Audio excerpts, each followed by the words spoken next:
join us.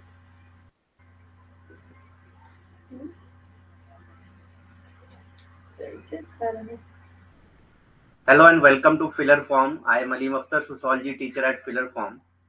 सो कल हम लोग यूनिट 9 कंप्लीट कर चुके हैं। आज यूनिट 10 स्टार्ट करेंगे जो कि है culture and symbolic transformations. 2 minute wait करते हैं, सारे लोग ज्वाइन कर लें, उसके बाद स्टार्ट करते हैं।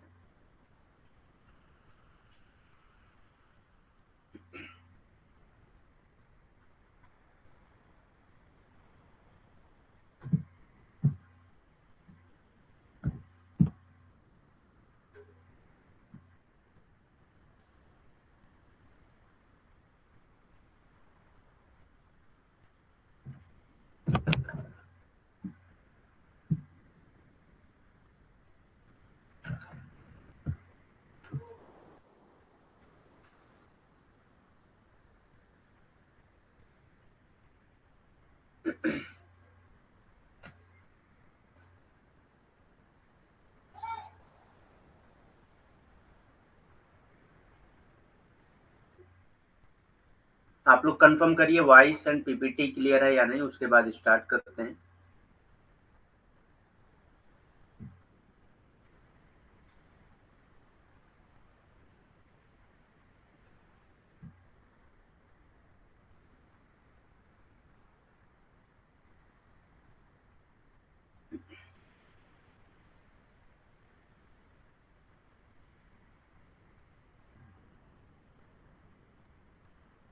ठीक है, स्टार्ट करते हैं।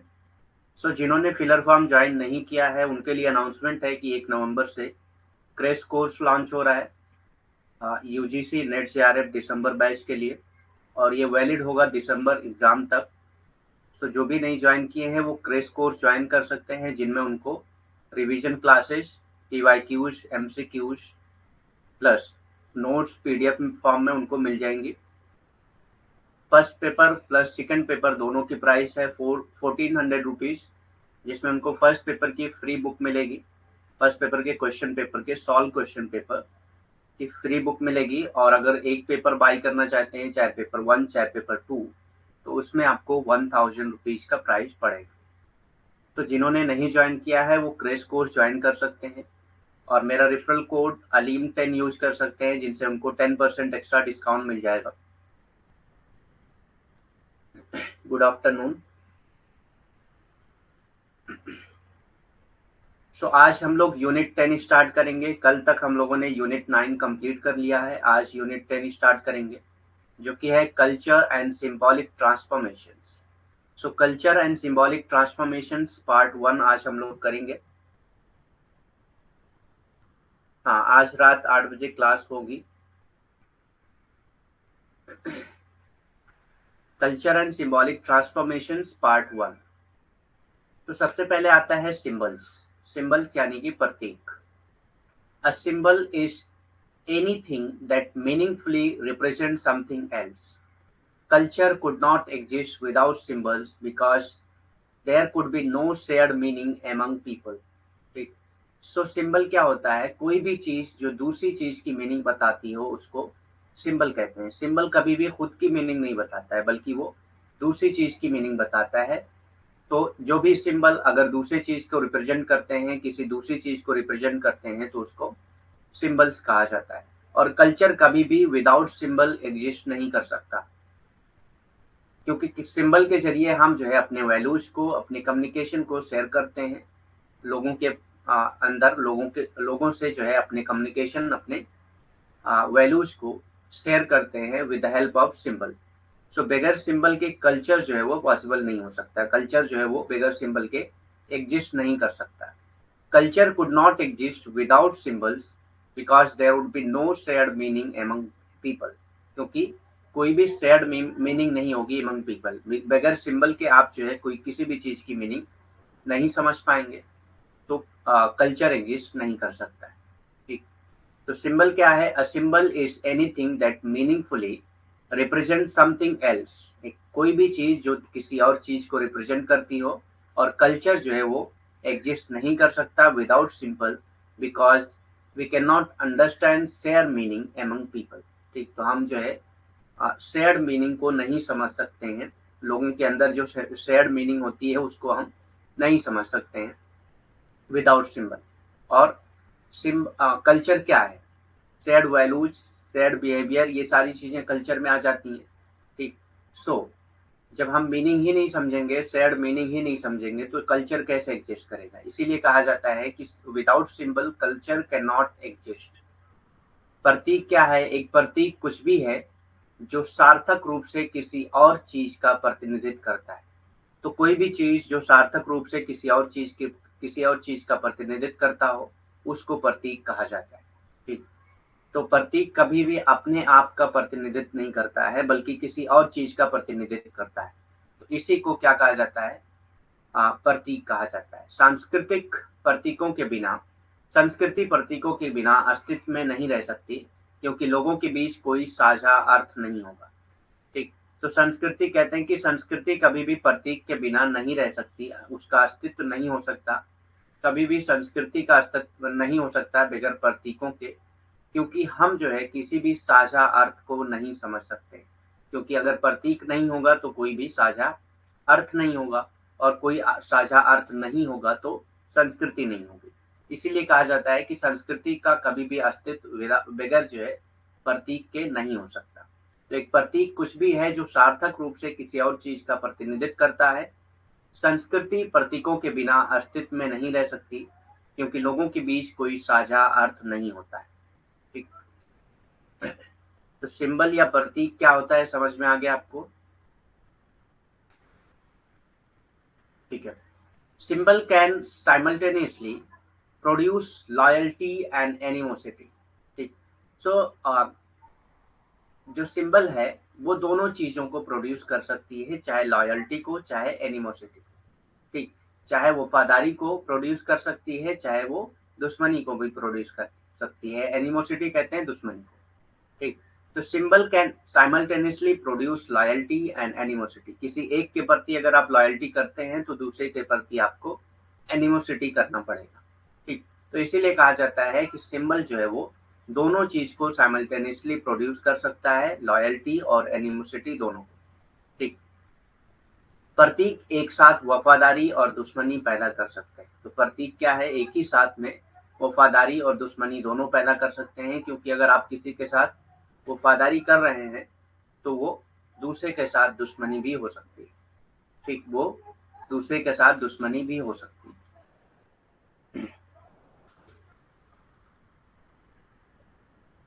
Gestures are also a symbolic form of communication. A movement of the head, body, or hand can express our ideas or feeling to others. ठीक। सो गेस्चर क्या होते हैं? हमारी बॉडी के जो मूवमेंट्स होते हैं उसी को गेस्चर कहा जाता है, जिसको हम लोग इशारा कहते हैं। ठीक। सो गेस्चर क्या है? वो भी एक सिंबल हो सकता है, क्योंकि गेस्चर के जरिए भी हमको मीनिंग समझ में आती है। तो बहुत सारी चीजें हैं। ठीक। गेस्चर में बहुत सारी चीजें हैं, जैसे आ जाता है मूवमेंट्स ऑफ हेड। ठीक। आप हाँ या नहीं कहने के लिए अपने हेड को मूव करते हैं। ठीक। हाँ या नहीं कहने के लिए आप अपने हेड को मूव करते हैं, बॉडी के किसी भी पार्ट को मूव करते हैं किसी चीज की मीनिंग को समझाने के लिए, तो उसी को गेस्चर कहा जाता है। जैसे मूवमेंट ऑफ अ हेड। ठीक। यस और नो कहने के लिए हम अक्सर जो है हेड मूवमेंट करते हैं। बॉडी मूवमेंट होती है या हैंड होता है। ठीक। हैंड का मूवमेंट होता है। कैन एक्सप्रेस आवर आइडियाज और फीलिंग टू अदर्स। और इसी के जरिए हम अपनी आइडियाज, अपनी फीलिंग को दूसरों तक शेयर कर सकते हैं, दूसरों के लिए दूसरों तक जो है उसको एक्सप्रेस कर सकते हैं। तो गैस्चर्स आर आल्सो इसीलिए कहा जाता है, क्योंकि गैस्चर के जरिए भी मीनिंग निकल रही है। तो गैस्चर के जरिए मीनिंग निकल रही है, इसका मतलब गैस्चर भी क्या है? एक सिंबल है। ठीक। तो gestures are also a symbolic form. gesture भी क्या है? एक symbolic form है, form of communication है। A movement of head, body or hand can express our ideas or feeling to others. हमारे हेड का मूवमेंट, हमारी बॉडी का मूवमेंट, हमारे हैंड का मूवमेंट जो है वो दूसरों के लिए आइडियाज और मीनिंग को एक्सप्रेस कर सकता है। इशारे भी संचार का एक प्रतीकात्मक रूप है। तो क्या है? इशारे भी संचार का एक प्रतीकात्मक रूप है, क्योंकि इशारे से भी हमको अर्थ समझ में आता है। सिर का एक आंदोलन, यानी कि आप अगर सिर को हिलाते हैं शरीर या हाथ हमारे विचारों या भावनाओं को दूसरे के सामने व्यक्त कर सकते हैं।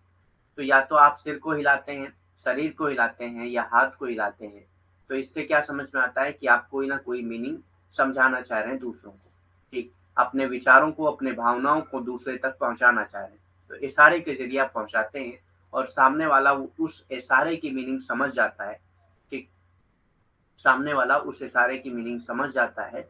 इसी को क्या कहा जाता है, इसीलिए क्योंकि इशारे भी एक मीनिंग प्रोड्यूस कर रहे हैं, एक अर्थ प्रोड्यूस कर रहे हैं, ठीक, इसीलिए इशारे को भी संचार का एक प्रतीकात्मक रूप कहा जाता है।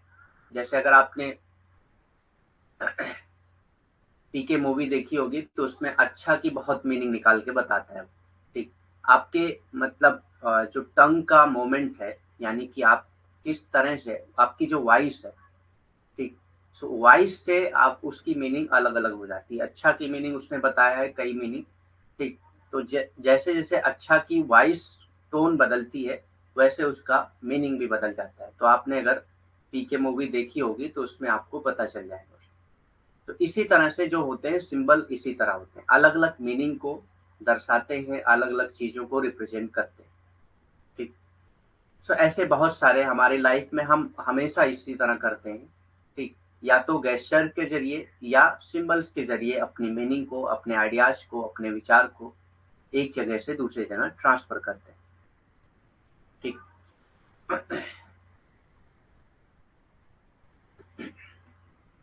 मैंने आप लोगों को 4-5 मूवी देखने के लिए कहा था, आप लोगों में किसने देखा है बताइए।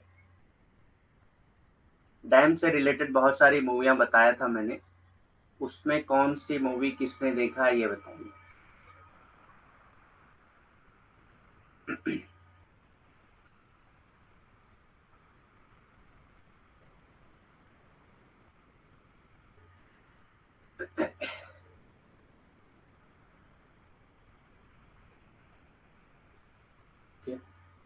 Gestures are also symbolic form of communication. A movement of the head, body or hand can express our ideas or feeling to others. इशारे भी संचार का एक प्रतीकात्मक रूप है।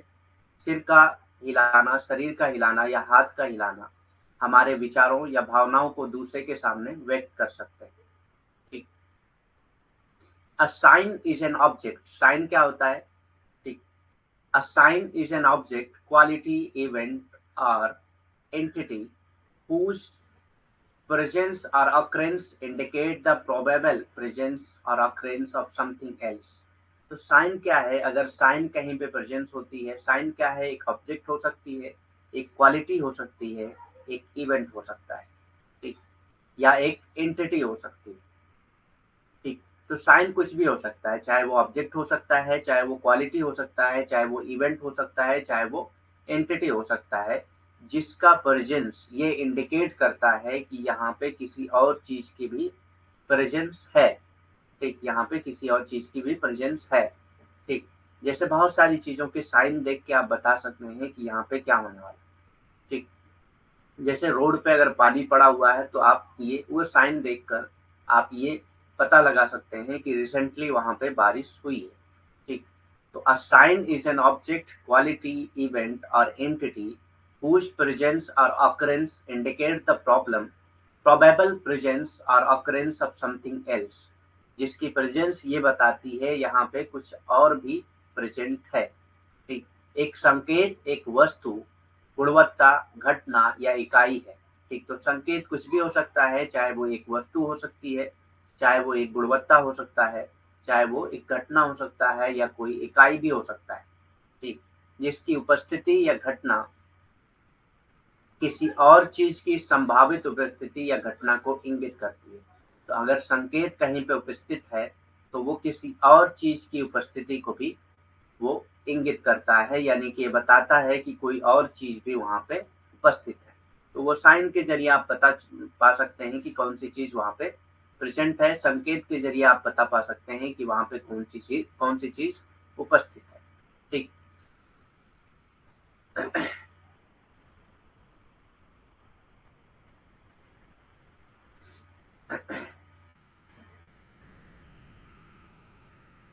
So study of sign and symbols जब आप स्टडी करते हैं साइन एंड सिंबल को, तो study of sign and symbol is known as semiotic. इससे कई बार क्वेश्चन पूछा गया है, डायरेक्ट क्वेश्चन पूछा गया है कि study of sign and symbol is known as. ठीक, सो ऑप्शन में है आपका सेमियोटिक, तो सेमियोटिक ही आंसर होगा। ठीक, सेमियोटिक क्या है? Study of sign and symbols. लाक्षणिक क्या है? संकेत और प्रतीकों का अध्ययन। संकेत और प्रतीकों का अध्ययन करते हैं अगर आप, तो इस अध्ययन को क्या कहा जाता है? इस अध्ययन को लाक्षणिक कहा जाता है। ठीक, सेमियोटिक कहा जाता है study of sign and symbol को। Sociology uses semiotics to study how signs are used and interpreted within society. तो सोशियोलॉजी सेमियोटिक की स्टडी क्यों करता है? सोशियोलॉजी सेमियोटिक की स्टडी इसलिए करता है क्योंकि वो ये जानना चाहता है कि जो साइन एंड सिंबल हैं वो सोसाइटी में कैसे यूज किए जाते हैं या कैसे इंटरप्रिटेट किए जाते हैं। ठीक, सोसाइटी में कैसे इंटरप्रिटेट किए जाते हैं या कैसे यूज किए जाते हैं। तो इसका मतलब ये है कि जो साइन है, जो सिंबल है, उसकी मीनिंग कैसे निकाली जाती है या एक्टर जो है उसकी मीनिंग कैसे निकालता है। ठीक, ये जानने के लिए सोशियोलॉजी जो है वो सेमियोटिक की स्टडी करती है। समाज के भीतर संकेतों का उपयोग और व्याख्या कैसे की जाती है, इसका अध्ययन करने के लिए समाजशास्त्र लाक्षणिकता का उपयोग करता है। तो समाजशास्त्र लाक्षणिकता का उपयोग क्यों करता है? समाजशास्त्र लाक्षणिकता का उपयोग इसलिए करता है ताकि वो जान सके कि जो समाज के भीतर संकेत हैं, ठीक, जो समाज के भीतर प्रतीक हैं, उनकी व्याख्या या उनका उपयोग कैसे किया जाता है, इसका अध्ययन करने के लिए समाजशास्त्र लाक्षणिकता का उपयोग करता है। ठीक, तो इसी का अध्ययन करने के लिए समाजशास्त्र लाक्षणिकता का उपयोग करता है। ठीक, additionally, the sociological study of semiotics strives to understand how science interact with other aspects of society, such as culture, language, race and religion. इसके अलावा सोशियोलॉजी सेमियोटिक की स्टडी क्यों करता है? So additionally sociological study of semiotics strive, तो sociological study of semiotic ये जानने की कोशिश करती है, ठीक, ये जानने की जद्दोजहद करती है कि किस तरह से साइन एंड सिंबल को समझा जाता है। To understand how sign interact with other aspect of society, कैसे साइन जो है वो सोसाइटी के अदर एस्पेक्ट को इंटरेक्ट करती है, यानी कि अदर एस्पेक्ट पे क्या अफेक्ट पड़ता है साइन एंड सिंबल का, ये स्टडी करने के लिए सोशियोलॉजिस्ट जो है वो सीमियोटिक की स्टडी करते हैं। सच एज कल्चर, यानी कि साइन का कल्चर पे क्या इफेक्ट पड़ता है, साइन का लैंग्वेज पे क्या इफेक्ट पड़ता है, साइन का रेस पे क्या इफेक्ट पड़ता है, साइन का रिलीजन पे क्या इफेक्ट पड़ता है, ये सारे अदर एस्पेक्ट हैं। तो सोशियोलॉजी हमेशा ये स्टडी करने की कोशिश करती है, जब भी वो सेमियोटिक की स्टडी करती है तो ये स्टडी करने की कोशिश करती है कि किस तरह से पीपल जो है इन साइन एंड सिंबल को यूज करते हैं और उसको इंटरप्रिटेट करते हैं, और ये किस तरह से जो है दूसरे एस्पेक्ट ऑफ सोसाइटी को अफेक्ट करते हैं या कैसे इंटरेक्ट करते हैं उनसे, जैसे कल्चर हो गया, लैंग्वेज हो गया, रेस हो गया और रिलीजन हो गया। ठीक, इसके अतिरिक्त लाक्षणिकता का समाजशास्त्रीय अध्ययन ये समझने का प्रयास करता है कि संकेत समाज के अन्य पहलुओं जैसे कि संस्कृति, भाषा, नस्ल और धर्म के साथ कैसे परस्पर क्रिया करते हैं। ठीक, तो समाजशास्त्र हमेशा लाक्षणिकता का उपयोग इसलिए करता है कि किस तरह से लोग जो है प्रतीकों का या संकेतों का उपयोग करते हैं या उनकी व्याख्या करते हैं। और दूसरा रीजन ये है कि लाक्षणिकता का अध्ययन करने का, समाजशास्त्रियों द्वारा लाक्षणिकता का अध्ययन करने का दूसरा रीजन ये है, यानी कि दूसरी वजह जो है वो ये है कि ये समझने के प्रयास करते हैं कि जो संकेत हैं वो समाज के अन्य पहलुओं पर क्या प्रभाव डालते हैं, जैसे संस्कृति पे क्या प्रभाव डालते हैं, भाषा पे क्या प्रभाव डालते हैं, नस्ल पे क्या प्रभाव डालते हैं या धर्म के पे क्या प्रभाव डालते हैं। इस चीज को समझने के लिए समाजशास्त्री जो है वो लाक्षणिकता का अध्ययन करते हैं। ठीक, इसी चीज को समझने के लिए, इसी प्रभाव को समझने के लिए समाजशास्त्री लाक्षणिकता का अध्ययन करते हैं। सेमियोलॉजी क्या है, लाक्षणिकता क्या है? Semiology, semiotics the study of sign and symbol, sign and sign system. ठीक, साइन एंड साइन सिस्टम की स्टडी को सेमियोटिक कहा जाता है। सीमियोलॉजी क्या है? Semiology owes much to the structural linguistic of Saussure and developed as part of the upsurge of structuralism during the 1970s. तो सीमियोलॉजी क्या है? ये स्ट्रक्चरल लिंग्विस्टिक्स है जिसको सासर ने जो है डेवलप किया था and develop as part of अपसर्व ऑफ स्ट्रक्चरलिज्म, और इसी से जो है स्ट्रक्चरलिज्म का डेवलपमेंट होता है सीमियोलॉजी के जरिए in the late during the 1970s के टाइम। लाक्षणिकता संकेतों और संकेत प्रणालियों का अध्ययन करते हैं। ठीक, तो लाक्षणिकता क्या है? संकेत और संकेत प्रणालियों का अध्ययन है। लाक्षणिकता शास्त्र की संरचनात्मक भाषा विज्ञान के लिए बहुत अधिक त्रिणी है। ठीक, यानी कि बहुत अधिक लाभदायक है। जो भी इन्होंने शास्त्र ने जो भी संरचनात्मक भाषा विज्ञान डेवलप किया था, विकसित किया था, 1970 के दशक के दौरान संरचनावाद के उदय के हिस्से के रूप में विकसित हुई है। तो लाक्षणिकता क्या है? लाक्षणिकता कैसे विकसित हुई है? 1970 के दशक के दौरान संरचनावाद के उदय के हिस्से में के रूप में ये विकसित हुई। ठीक, तो सीमियोलॉजी किसका है? सॉसर का है, ये याद रखना है आपको। ठीक, नेक्स्ट आता है रिचुअल्स यानी कि रिवाज। इन the religious sense, rituals are rules that govern how people behave in presence of the sacred। तो रिचुअल्स क्या है कि किस तरह से सैक्रेड के प्रेजेंस में, यानी कि जो पवित्र चीजें हैं उनकी मौजूदगी में पीपल कैसे बिहेव करते हैं या कैसे वहां पे प्रेजेंट रहते हैं। ठीक, in the religious sense rituals are rule that govern how people behave in the presence of sacred. मतलब ये एक ऐसा रूल है, ऐसा रेगुलेशन है जो गवर्न करता है कि पीपल किस तरह से बिहेव करेंगे सैक्रेड के प्रेजेंस में, यानी कि पवित्र चीजों के प्रेजेंस में ये किस तरह का बिहेवियर रखेंगे। इसी को रिचुअल कहा जाता है अगर आप रिलीजियस सेंस में देखें तो। ठीक, रिवाज क्या है? धार्मिक अर्थों में अगर आप देखें कि रिवाज क्या है तो आपको पता चलेगा कि कर्म कांड ऐसे नियम है। तो ये क्या है? एक ऐसे कर्म कांड है, ये कैसे ये कैसे नियम है। ठीक, तो रिचुअल को कर्म कांड भी कहा जाता है। ठीक, तो कर्मकांड एक ऐसा नियम है जो ये नियंत्रित करते हैं कि लोग पवित्र की उपस्थिति में कैसा व्यवहार करते हैं, यानी कि पवित्र चीजें जो हैं उनकी उपस्थिति में लोग कैसा व्यवहार करेंगे या कैसा व्यवहार करते हैं। इस चीज को नियंत्रित कौन करता है? क्रमकांड करता है, यानी कि रिवाज करता है। ठीक, तो धार्मिक अर्थों में क्रमकांड ऐसे नियम हैं जो ये नियंत्रित करते हैं कि लोग पवित्र की उपस्थिति में कैसे व्यवहार करते हैं, लोग पवित्र की उपस्थिति में किस तरह से व्यवहार करते हैं। इसी को कर्मकांड कहा जाता है। कर्मकांड एक नियम है, ठीक, कि किस तरह से आपको बिहेव करना है, ये सारी चीजें बताता है कर्मकांड। ठीक,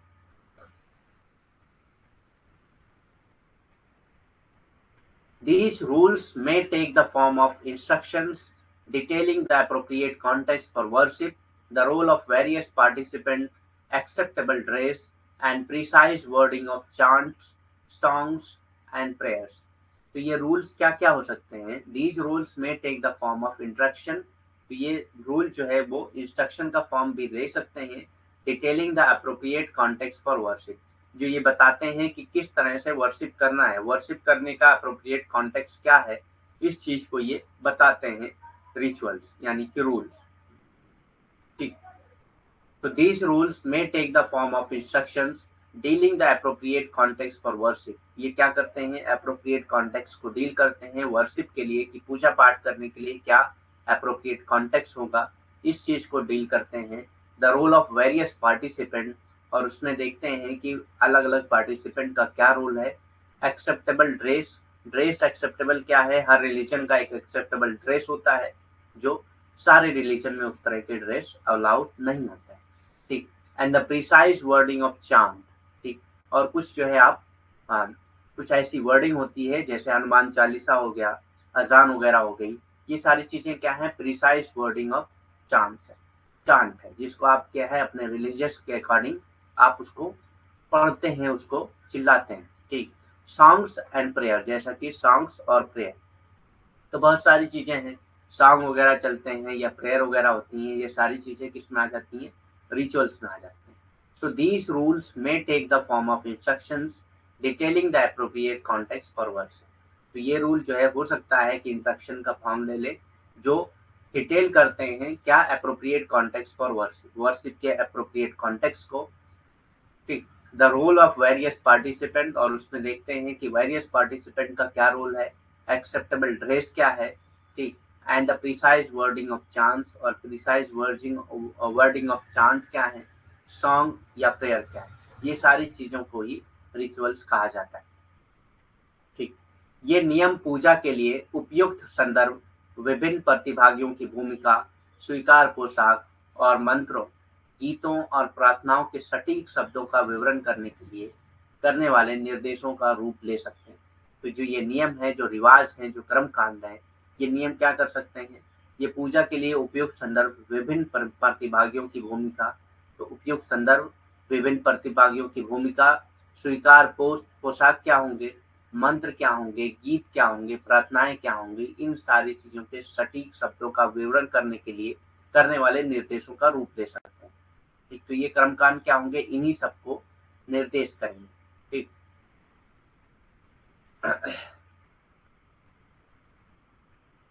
नेक्स्ट आता है participant must follow the instructions closely to achieve a specific goal whether it be purify.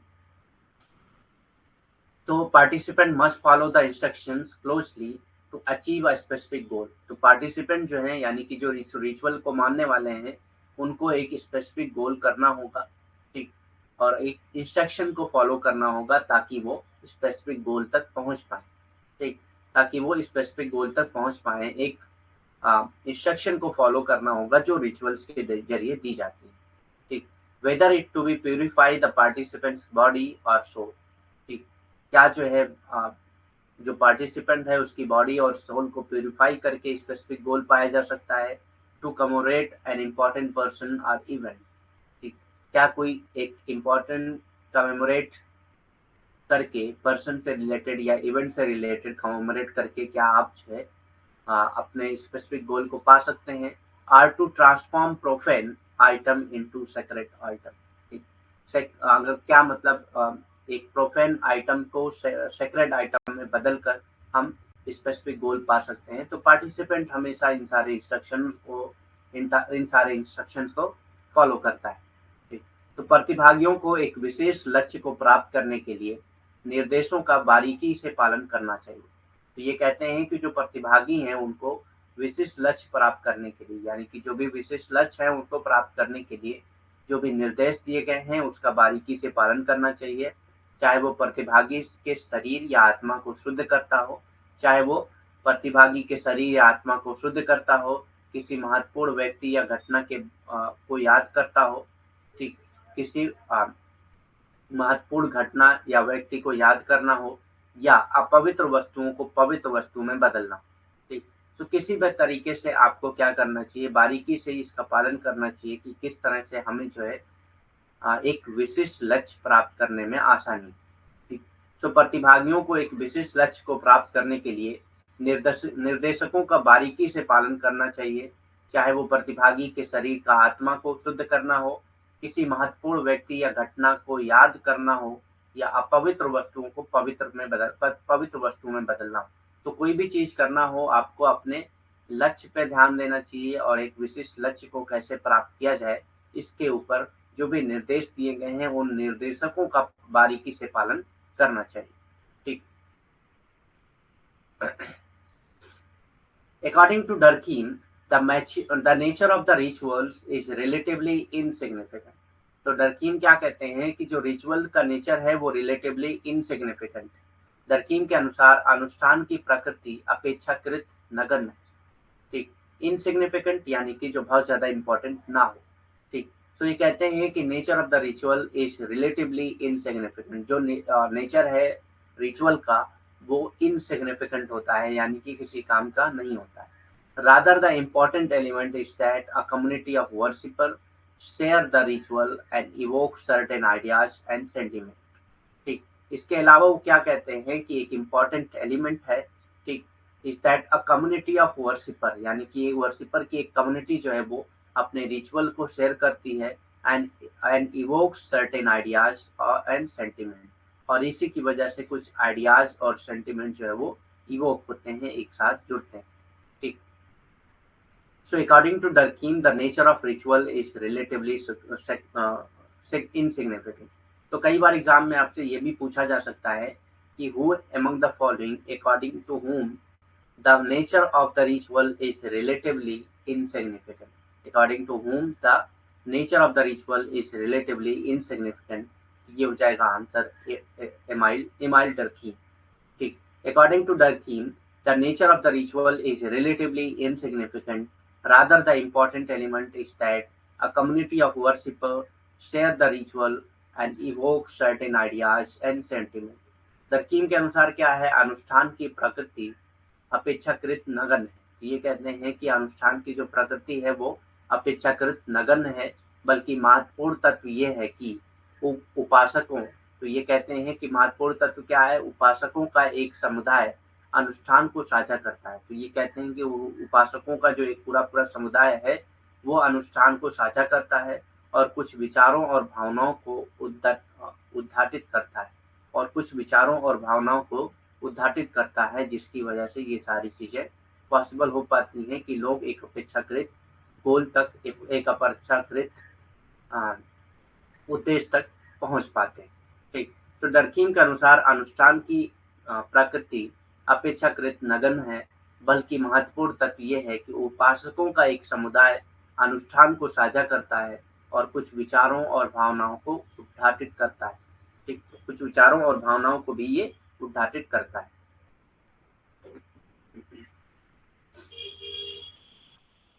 That help individual feel themselves to be part of something larger than themselves. अब इसकी वजह से क्या होता है, इसकी वजह से क्या होता है कि इंडिविजुअल अपने आप को फील करता है कि वो एक बड़ी चीज का पार्ट है, एक सोसाइटी का पार्ट है, एक समाज का हिस्सा है। ठीक। तो अपने आप में अलोन नहीं महसूस करता है, बल्कि ये समझता है कि मैं किसी चीज का पार्ट हूँ। ठीक। दैट हेल्प इंडिविजुअल, ये हेल्प करती है इंडिविजुअल को feel themselves to part of something larger than themselves. ठीक। तो ये समझना, ये फील करना अपने आप के बारे में कि वो किसी बड़ी चीज का पार्ट है जो वो अभी तक नहीं बन पाया। ठीक। जो व्यक्ति को स्वयं को अपने से बड़े किसी चीज का हिस्सा महसूस करने में मदद करता है। तो ये कहता है कि जो व्यक्ति है वो अपने आप में स्वयं को ज्यादा डेवलप कर चुका है। ठीक। जो व्यक्ति है वो अपने आप में स्वयं को ज्यादा डेवलप कर चुका है, और जो व्यक्ति को स्वयं के अपने से बड़े किसी चीज का हिस्सा महसूस करने में मदद करता है। तो ये क्या सोचता है कि जो उसका स्वयं है, ठीक, वो ये मानने की कोशिश करता है कि वो जो है वो क्या है, वो किसी बड़ी चीज का, किसी बड़े चीज का हिस्सा है और बड़े किसी चीज का हिस्सा है। ठीक। ये समझने में उसका स्वयं उसको मदद करता है। ठीक। ये समझने में उसका स्वयं उसको मदद करता है। तो अकॉर्डिंग टू रिचुअल क्या है, रिचुअल यही है कि रिचुअल व्यक्ति को हेल्प करता है कि वो अपने आप को किसी बड़ी चीज का हिस्सा मानने के लिए तैयार होता है। ठीक। तो जो व्यक्ति को स्वयं को अपने से बड़े किसी चीज का हिस्सा महसूस करने में मदद करता है, that help individual to feel themselves to be a part of something larger than themselves. ठीक। जो इंडिविजुअल को ये फील कराता है कि वो किसी बड़ी चीज का पार्ट। ठीक।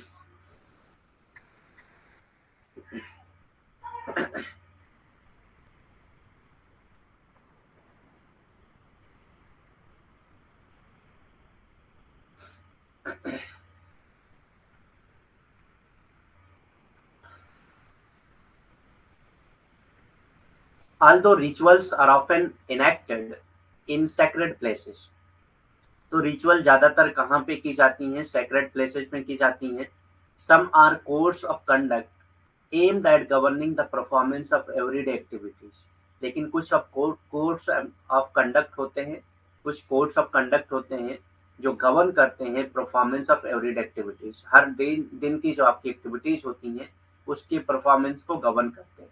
तो कुछ कोर्स एंड कंडक्ट होते हैं जो आपकी हर दिन की एक्टिविटीज को गवर्न करते हैं, उसके परफॉर्मेंस को गवर्न करते हैं।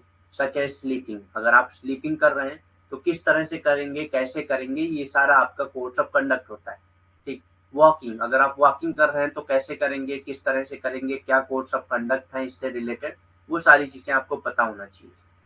यानी कि कहाँ वॉक करना है, कैसे करना है, सारी चीजें पता होनी चाहिए। ईटिंग, अगर आप खाते हैं तो ये आपके खाने से रिलेटेड भी बहुत सारे कोड्स ऑफ कंडक्ट हैं, जैसे बहुत सारे रिलीजन में ये कहा जाता है कि राइट हैंड से खाना चाहिए। तो ये क्या है, कुछ कोड्स ऑफ कंडक्ट होते हैं जो आपके हर दिन की लाइफ की जो एक्टिविटीज हैं उसको डील करती हैं। ठीक। वॉशिंग एंड डीलिंग, डिफेकेटिंग, डिफेकेटिंग यानी कि जब आप जो है अपना एक्सक्रीटा बाहर निकालते हैं, यानी कि वॉशरूम वगैरह जब जाते हैं आप, तो इसका मतलब ये है कि किस तरह से वॉशरूम जाना है, उसके क्या कोर्स ऑफ कंडक्ट है, सारी चीजें इसमें दी हुई होती हैं। Washing and dealing with members of the opposite sex. ठीक। सो वॉशिंग यानी कि धुलना क्या है, कैसे, मतलब आप जो है कपड़े वगैरह धुलेंगे या पैर, मतलब जो भी चीजें आपके पास हैं, ऑब्जेक्ट जो भी हैं वो कैसे धुलेंगे, ये सारी चीजों के बारे में ये कोर्स ऑफ कंडक्ट डील करता है, गवर्न करता है। And dealing with the member of opposite sex, और एक अपोजिट सेक्स के साथ, यानी कि अगर मेल है तो फीमेल के साथ उसका क्या रिलेशन होगा, कैसे उससे मिलेगा, क्या कोर्स ऑफ कंडक्ट है, सारी चीजें उसको पता होती है उसके बारे में। ठीक। हालांकि अनुष्ठान को अक्सर पवित्र स्थानों में अधिनियमित किया जाता है, तो अनुष्ठान ज्यादातर कहाँ पे मनाया जाता है, ये ज्यादातर पवित्र स्थानों पर ही मनाया जाता है। कुछ आचार संहिता है, तो कुछ आचार संहिता है यानी कि कुछ ऐसी चीजें हैं जो ये बताती हैं कि क्या करना चाहिए, क्या नहीं करना चाहिए, जिनका उद्देश्य क्या होता है। तो इन आचार संहिता का उद्देश्य क्या होता है कि आपकी रोजमर्रा की जो गतिविधियां हैं उसका जो प्रदर्शन है उसको नियंत्रित करना है। ठीक। आपकी जो रोजमर्रा की गतिविधियां हैं उसका, उसके प्रदर्शन को नियंत्रित करना है, यानी कि उसको सही तरीके से चलाना है। जैसे कि अगर आप सोते हैं तो सोना कैसे है, कितना सोना है, कब सोना है, सारी चीजें फिक्स होती हैं। ठीक। इसके लिए भी आचार संहिता होती है। चलना है तो कहाँ चलना है, कैसे चलना है, कब चलना है, कितना टाइम तक चलना है, ये सारी चीजें आचार संहिता आपको बताता है। खाना है तो कैसे खाना है, जैसे किसी किसी रिलीजन में ये बताया जाता है कि राइट हैंड से यानी कि दाएं हाथ से खाना खाना चाहिए। तो ये क्या है, एक तरह का आचार संहिता है, एक तरह का कोड ऑफ कंडक्ट है। शौच कैसे करना है, ठीक, ये सारी चीजें जो है आचार संहिता में आ जाती है। धोना यानी कि कपड़े वगैरह कैसे धोने हैं, ठीक, ये सारी चीजें जो है आचार संहिता में आ जाती हैं। और विपरीत लिंग के सदस्यों के साथ व्यवहार करना, यानी कि आपका व्यवहार कैसा होगा अगर आपके सामने कोई विपरीत लिंग का सदस्य आ जाए तो। ठीक। तो उनके साथ आपका व्यवहार कैसा होना चाहिए, ये आचार संहिता ही बताता है। ये रिचुअल यानी कि रिवाज के द्वारा ही बताया जाता है। ठीक।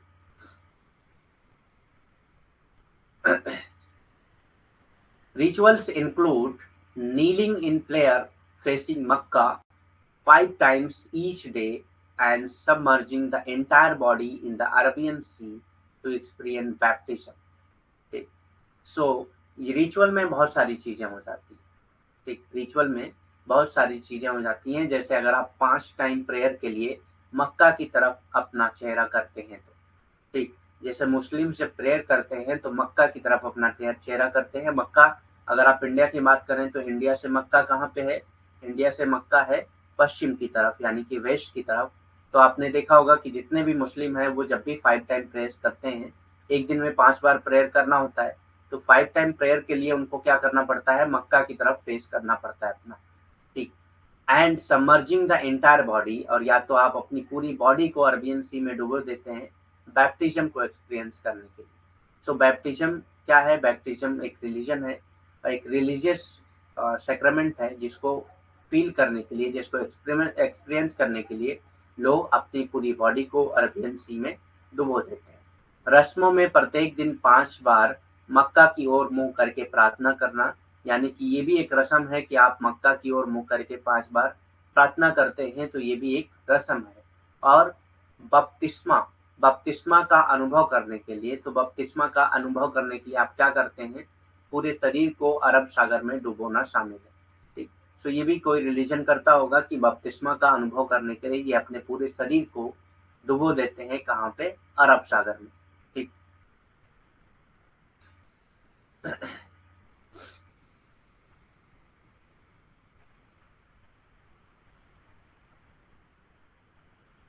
बिलीव्स, विश्वास, बिलीव्स क्या होता है, beliefs are the tenets or conviction that people hold to be true. एक ऐसा टेनेंस, एक ऐसा कन्विक्शन है जो पीपल ये कंसीडर करता है कि ये ट्रू है। ठीक, इसी को बिलीव कहा जाता है।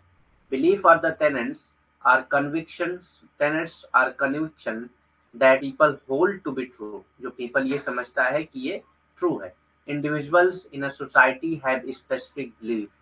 ठीक, so एक सोसाइटी में जो इंडिविजुअल हैं उनका एक स्पेसिफिक बिलीफ होता है, but they also shared collective values, लेकिन वो एक कलेक्टिव वैल्यूज को भी शेयर करते हैं.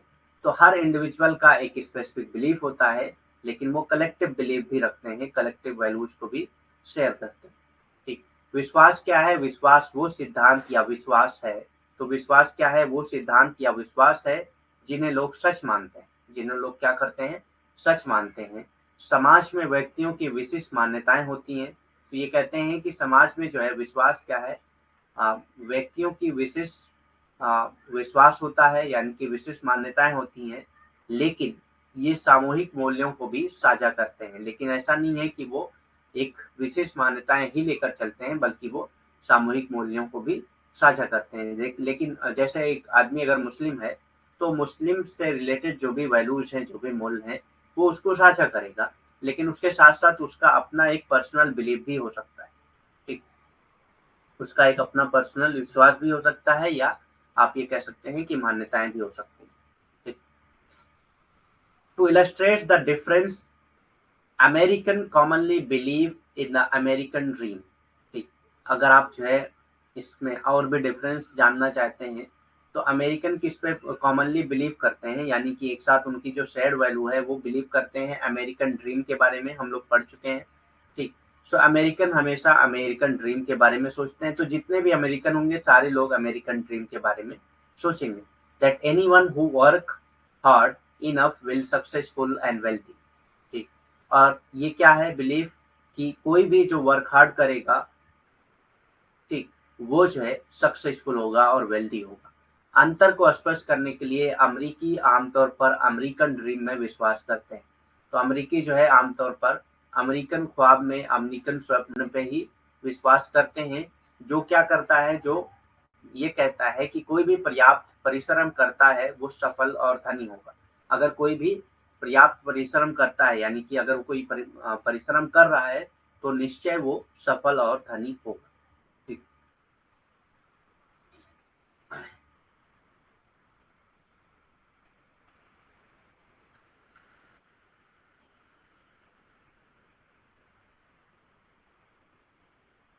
ठीक है. कल्चर के बारे में कल हम लोग पढ़ेंगे, क्योंकि ये बहुत लंबा है. कल्चर है, फिर आइडियल कल्चर है, फिर रियल कल्चर है, फिर सैंक्शन है, सोशल कंट्रोल, मोनोथिज्म, ये सारी चीजें हम लोग कल नहीं, रात में पढ़ेंगे 8 बजे. ठीक, तो कल्चर से स्टार्ट करेंगे हम लोग. और भी आपका कोई क्वेश्चन है तो कर सकते हैं. Any question? सो आज हम लोगों ने पढ़ा है बिलीफ के बारे में, ठीक, और रिचुअल्स के बारे में. Belief, rituals, semiology, semiotics. Semiotics क्या है? Study of sign and symbol. ठीक, लाक्षणिक क्या है? संकेत और प्रतीकों का अध्ययन. ठीक, सिंबल किसको कहते हैं ये भी हम लोगों ने पढ़ा है, और गेस्चर किसको कहते हैं, ये सारी चीजें पता है. ठीक, सो और भी कोई क्वेश्चन है आपका तो कर सकते हैं, वरना हम लोग लीव करें क्लास को. और शाम में 8 बजे हमारी क्लास होगी, क्योंकि अभी एक ही क्लास हो पाई है. ठीक, इसीलिए शाम में 8 बजे भी क्लास होगी, जिसमें हम लोग कल्चर से स्टार्ट करेंगे. Any question?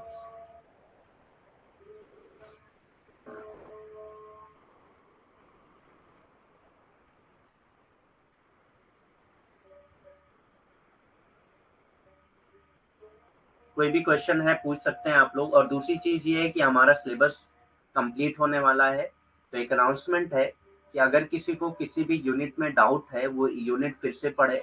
उसको जो डाउट है वो एक नोट डाउन करे एक कॉपी पे, और मैं लास्ट क्लास में, जिस दिन लास्ट क्लास होगी हमारी, उस दिन हम लोग पूछेंगे, मैं पूछूंगा मतलब, कि आपको किस यूनिट में किसका क्या डाउट है. वो सारी चीजें हम लोग नोट डाउन करेंगे एक क्लास में, और उसके बाद उसी से रिलेटेड क्लास होगी. एक डाउट सेशन हम लोग करेंगे 2-3 क्लास का. ठीक, सो उसमें आपका ही फायदा हो. तो ये अनाउंसमेंट था, इस पे आप लोग अभी से काम करना शुरू कर दीजिए, कि जो भी आपके डाउट्स हैं वो नोट डाउन करना शुरू कर दीजिए. ठीक, ताकि बाद में हम लोग उसको नोट डाउन करके उसी से रिलेटेड क्लासेस कर सकते हैं. ठीक, उसके बाद हम लोग रिवीजन की तरफ चलेंगे. और भी इससे रिलेटेड कोई भी क्वेश्चन है तो कर सकते हैं। Any questions you can ask from unit all units that we have studied from 1 to 9 units. ठीक, और जो आज हम लोगों ने पढ़ा है उसके बारे में भी आप क्वेश्चन कर सकते हैं। ठीक, जो नहीं पढ़ा है उसके बारे में नहीं कर सकते। ठीक, क्योंकि पढ़ने के बाद ही आपको डाउट समझ में आता है क्या होता है। ठीक है, फिर लीव करते हैं class. Thank you very much, have a nice day. मिलते हैं 8 बजे शाम में।